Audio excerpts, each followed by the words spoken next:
अस्सलाम वालेकुम दोस्तों। तो आज के ब्लॉग में मैं आपको बनाना सिखा रही हूँ मसाला राइस, जिसके लिए हमने चावल लिए हैं 1.25 गिलास।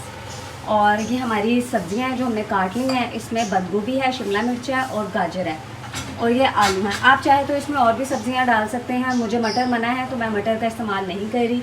ये हरी मिर्चें हैं जो मैंने काट ली हैं, 1 अदद अंडा है और चावलों का पानी जो है वो हमने चूल्हे पर रख दिया। अब हम चूल्हे को जलाने लगे हैं और चूल्हे को हमने जला लिया है। पानी हमने इसमें 3 गिलास लिया है। मेरे पास ग्लास ये वाला था, स्टील का गिलास। 3 गिलास मैंने इससे पानी के इसमें डाले हैं और 1.25 गिलास मैंने इसी का ही चावल का लिया है। ठीक है, ये 1 चम्मच नमक, 1 खाने का चम्मच है।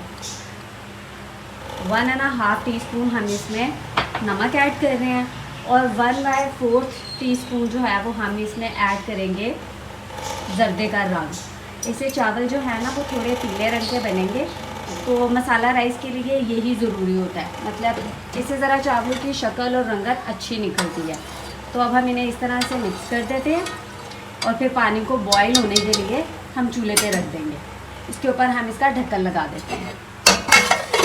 अब जैसे ही इसमें बबल जाने लगेंगे फिर हम इसमें चावल डाल देंगे। जिस तरह से आप सफ़ेद चावल बनाते हैं उसी तरह से हम ये वाले चावल भी बॉईल कर लेंगे। तब तक दोस्तों हम बाकी जब तक चावलों का पानी बॉईल होता है तब तक हम इसमें सब्जियां वगैरह जो है बाकी के इंग्रेडिएंट वो तैयार कर लेते हैं। मतलब हम मसाला सब्ज़ी जो है वो तैयार कर लेते हैं। तो पानी में बबल्स आ चुके हैं। अब हम इसमें जो है ना, ये हमारे चावल हैं, अब हम वो इसमें ऐड कर देते हैं। मैंने इसके फ्लेम जो है वो थोड़ा लो कर दिया है और मेरे पास जो है वो साबुत चावल नहीं थे। आप कोई से भी चावल ले सकते हैं, साबुत ले लें, टोटा ले लें। मेरे पास इस टाइम टोटा अवेलेबल थे तो मैं उन्हीं का तैयार कर रही हूँ मसाला राइस, क्योंकि आज मेरा बहुत दिल चाह रहा था खाने का। होपफुली कि आपको भी मेरी ये वीडियो जो है वो बड़ी पसंद आएगी। अब हम इसमें चम्मच चला देते हैं ताकि सारा कलर और नमक और सब चीज़ें जो है ना वो इसमें चावलों में ऐड हो जाए। अब हम इन्हें कुछ देर के लिए पकने के लिए छोड़ देंगे। तो मैं साथ साथ ही आपको दिखाती हूँ कि मैं वेजिटेबल्स को कैसे तैयार कर रही हूँ। सबसे पहले तो हम फ्लेम ऑन करेंगे। फ्लेम मैंने ऑन कर लिया है। अब हम ऐड करेंगे इसमें ऑयल। ऑयल हमें चाहिए एक जो सालन बनाने वाला जो चम्मच होता है ना, 1 बड़ा चम्मच हम वो ऐड कर लेंगे। चलते रहेंगे, नहीं दूर है।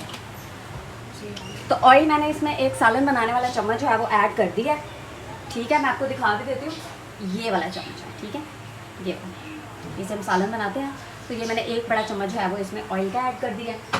अब ऑयल थोड़ा सा गर्म हो जाएगा तो हम इसमें अंडा, ये हमारे पास अंडा है जिसे मैंने फेंट लिया 1 अदद, वो मैं इसमें ऐड करूँगी और साथ में मैं इसमें ऐड करूँगी ग्रीन चिली। ऑयल हमारा गर्म हो चुका है। अब हम इसमें ऐड करते हैं 1 अदद अंडा। ठीक है, अब हम इसे पकने देंगे। साथ में ऐड कर देते हैं ये ग्रीन चिली है हमारे पास कटी हुई, चॉप की हुई, वो हम ऐड कर देते हैं। इन दोनों को हम अच्छी तरह जो है ना वो हल्की आंच पे, ताकि ये जले भी नहीं और पक भी जाएँ अच्छी तरह। तो इनको हम अच्छी तरह जो है ना वो पका लेंगे। ठीक है, साथ में आप देख रहे हैं कि हमारे चावल जो है वो पक रहे हैं, वो तैयार हो रहे हैं।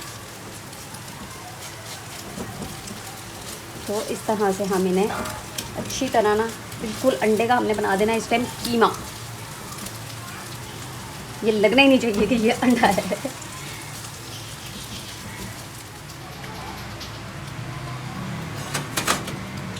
तो अंडा जो है वो हमारा बहुत अच्छी तरह भून चुका है। ठीक है, इसे मैंने बिल्कुल जो है वो अच्छी तरह पका लिया है और कीमे की शक्ल भी दे दी है। अब हम इसमें ऐड करेंगे 4 चम्मच सोया सॉस के। ठीक है,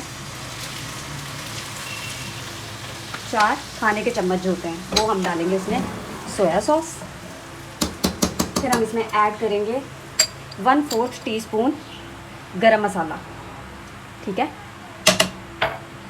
1/4 टीस्पून हम इसमें ऐड करेंगे काली मिर्च। आप अपने हस्बे जायका के हिसाब से भी तैयार कर सकते हैं, तो मैं उसी हिसाब से इसमें चीज़ें जो है ना वो ऐड करूँगी। और नमक हस्बे जायका, ये भी मैं 1/4 टीस्पून ही डाल रही हूँ क्योंकि चावलों में भी ऑलरेडी नमक मौजूद है। ठीक है, तो अब हम इसे कर लेंगे अच्छी तरह से मिक्स अंडे के अंदर और फिर हम इसमें एक एक करके डालेंगे वेजिटेबल्स। जैसे कि मैं इसमें सबसे पहले ऐड करूँगी आलू। आलू हमने छोटे छोटे शेप में काट लिए थे, तो पहले हम इन्हें पका लेंगे ताकि ये थोड़े से जो है ना बाकी सब्जियों की निस्बत गल जाए, क्योंकि आलू थोड़ा सा टाइम लेता है। तो पहले आलूओं को कर लेते हैं, उसके बाद बाकी सब्जियां ऐड करके तो वो हम पका लेंगे। उन्हें ज़्यादा पकाने में, मतलब उनकी भुनाई में या ये कह लें कि उन्हें सोते करने में ज़्यादा टाइम नहीं लगेगा। तो आलू को थोड़ा सा टाइम लगता है, तो हम इसलिए आलू को जो है वो पहले से ही तैयार कर लेते हैं।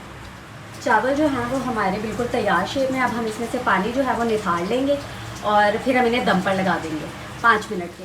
तो आलू जो हैं वो गल चुके हैं, ठीक है। ये सॉस की वजह से इनका कलर जो है ना वो थोड़ा सा डार्क लग रहा है आपको। आलू जो है वो गल गए हैं। अब हम इसमें बाकी की सारी सब्जियां जो है ना वो ऐड कर देंगे।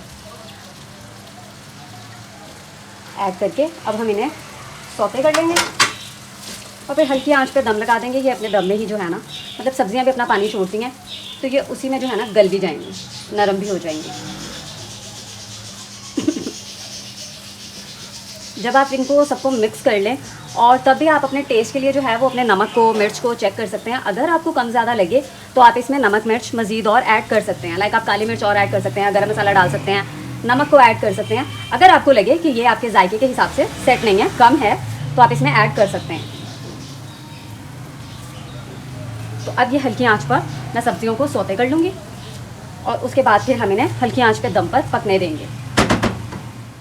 तो जैसे कि आप देख सकते हैं कि हमारी सब्ज़ी जो है वो अच्छी तरह से गल भी गई है और थोड़ी सी क्रंची भी है। तो अब ये सब्ज़ी जो है वो बहुत अच्छे से तैयार हो गया है। चावल भी हमारे तैयार हो गए हैं। ये देखिए, इनकी लुक चेक करें आप, कितने मज़े के लग रहे हैं ये हमारे राइस।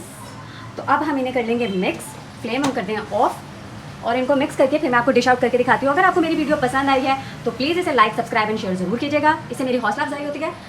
मैं अब आपको सर्व करके दिखाती हूँ। हम एक अदर इस तरह का बड़ा पतीला ले लेंगे जिसमें हम चावल और सब्ज़ी दोनों ही ऐड कर देंगे। मैं भी आपको ऐड करके, जैसे कि आप देख सकते हैं कि मैंने चावल और सब्ज़ी जो है वो दोनों इसमें डाल दिया है। मैं मिक्स कर लेती हूँ और मिक्स करके फिर हम इसे डिश आउट कर लेंगे। तो चावल हमारे बिल्कुल तैयार हैं। प्लेट में मैंने इन्हें सर्व कर दिया है। आपने मेरे चैनल को लाइक, सब्सक्राइब एंड शेयर जरूर करना है। मेरी इस रेसिपी को आपने ज़रूर ट्राई करके बताना है कि आपको कैसी लगी। अपनी दुआ में याद रखिएगा, अपना बहुत सारा ख्याल रखिएगा। मिलते हैं नेक्स्ट ब्लॉग में। अल्लाह हाफ़िज़।